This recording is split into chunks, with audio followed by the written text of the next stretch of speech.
Hi, this is Andrew Aversa, owner of Impact Soundworks. We make sample libraries, virtual instruments, and plugins, and today I'll be reading and replying to the YouTube comments. Wish me luck. Sujoy Bose 77 writes, "Physical modeling is the future, not sampling. Anyway, time will tell." That's a really interesting discussion because physical modeling has such a high ceiling. The possibilities are really endless when it comes to all the algorithmic ways we can generate sound using physical modeling, whether it's trying to more realistically emulate actual acoustic instruments or ensembles or spaces. I think we've really only scratched the surface. Now, that being said, is it the only future? I'm not so sure. I think there's always going to be a place for sampled recordings because, just as an example, algorithmic reverb and convolution reverb has been around for decades. It's a technology that's been improved year after year, and there are some reverbs that sound absolutely fantastic. But there's still a difference between having a recording in a space versus taking a dry sample and then putting a reverb of that space on it. The differences might be hard to quantify, but you can hear it. So I think there's always going to be cases where having the actual performance captured is still going to be desirable compared to the physically modeled version. But in short, I think they should work together.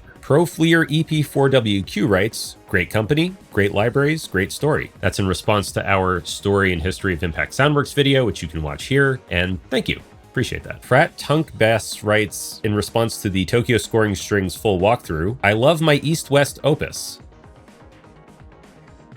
In response to the Shreddage 3.5 update overview video, Noriboshi Ariel writes, "I like some of these new features, but updating existing projects to 3.5 is still super cumbersome. I know it can't all be the same, but putting in custom parameters for cabinets and effects is going to be painful. Is it going to be possible to have a setting that automatically changes all key switches and velocity triggers to what they were in Shreddage 3.0? Okay, and it basically goes on like that. So let me just say, in general, when we update an existing instrument, we always prioritize first maintaining compatibility with any existing projects. We never want to update something in such a way that it would break any projects that you already have. That's just unacceptable. Now, if you wanted to take an instance of 3.0 in a project and replace it with 3.5, that's a slightly different story. The tricky part is when we come up with any kind of improvements or changes to the default settings. For example, we went from having a mix of velocity and key switches to primarily key switches with 3.5. Anytime we do that, we try to keep in mind what is going to work for the biggest percentage of users.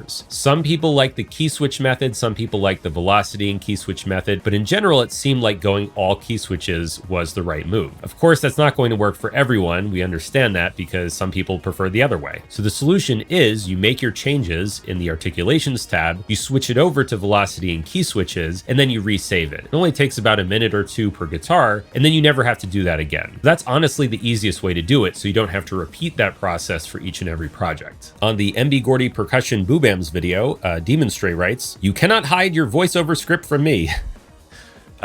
Whoops. The truth is I do use scripts sometimes when I'm doing walkthroughs and tutorials, especially if there's information that I really want to make sure I include in an organized way. I'd say maybe 70% of the videos I've produced don't have any script and I'm just, improvising. And then the rest of them have had some kind of script or outline. And occasionally I mess up and I leave it on screen, so nice catch. On one of the Shreddage Amp XTC videos, dgeist79 writes, "Wish list for next amp in the series, Driftwood Purple Nightmare." Well, I'm not familiar with that specific amp, but what I can say is, as of the making of this video, we're working on an emulation of the Framus Cobra. There are a lot of amps that we'd love to emulate and a lot of pedals, and in fact, we're going to come out with some new pedals as part of the next Shreddage Amp. The factors that we use to decide what amp to model include, first of all, how many times has it been done? Like, we probably wouldn't want to do a 5150 because so many other people have done that. How complex is the circuit? If it's an extremely complex circuit, it requires a different modeling approach, so we have to consider, is it going to make the development time way too long? And then of course, the actual sound of the amp. Is this something that's unique? Is it something that's really desirable and special? So if you have suggestions, by all means, email them, leave a comment. We do write everything down. Music Creator Capable writes,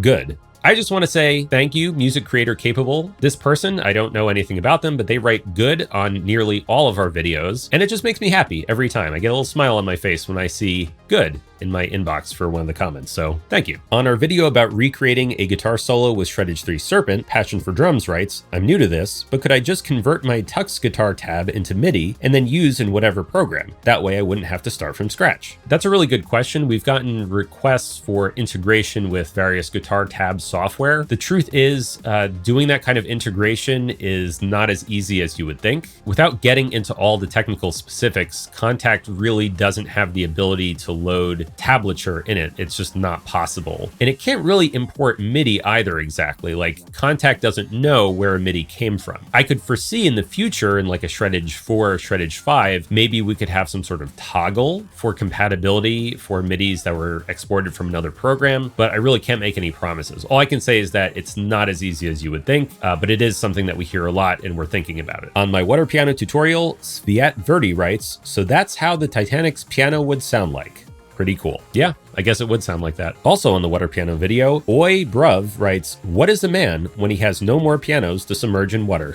I just have to say, Matthias is wonderful. I love every time a new video of his shows up in my YouTube feed. As of today, for example, the Madagascar trip where he made a guitar string out of spider silk is his latest video. And I was just like, my jaw was dropped the entire time. I couldn't believe everything that happened in that video. He is truly a mad scientist and a mad lad, and I hope to get to create more virtual instruments with him. Finally, also on the water piano video, Cybra Smee writes, God, it sounds dreadful. That poor piano. Well, I would say it's not really supposed to sound like a grand piano. Obviously, sound is subjective and tone. See, the hammer clavier, the one where he replaced the actual piano hammers with real metal hammers, that one can serve as a piano or an upright or a harpsichord. The water piano is definitely more in the sound design direction, so you wouldn't really replace a regular piano with that, I think. So you just have to have the right expectation. On the Shreddage 3.5 series overview video, Ro Mraz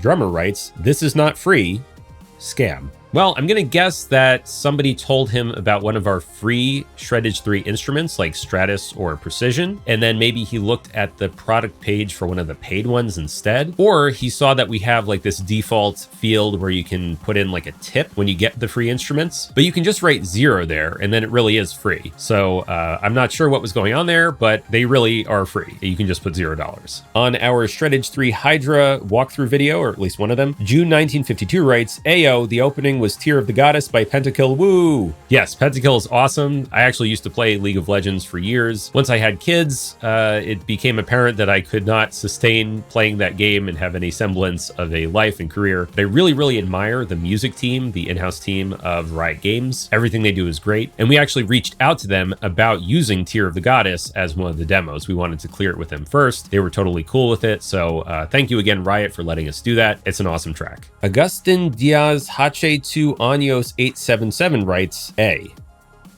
B.